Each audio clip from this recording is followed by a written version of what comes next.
AppUp is an app store targeted at netbooks. Can you speak to some of the challenges or some of the interesting advantages that you've come across developing this app store for netbooks? One of the most interesting things is we didn't have to design for IE6. Netbooks are all at least modern OSs, so we have to support XP, we have to support Windows 7. We don't support Vista because Vista was never really installed on those.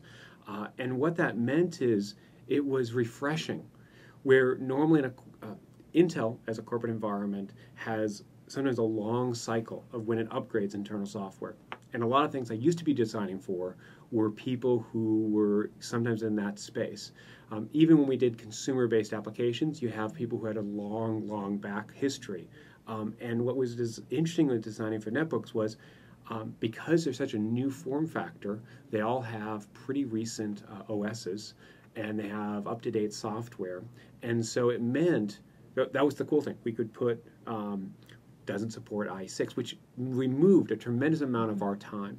The other aspect was everything where we used to start doing from the last couple of years has always been, oh, we have bigger and bigger real estate. And so you could take more and more stuff.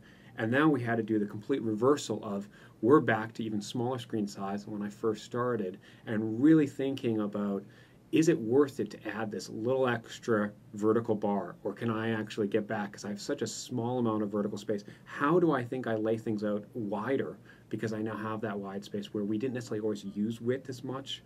And so it kind of got from a design challenge of how to spacing these things around.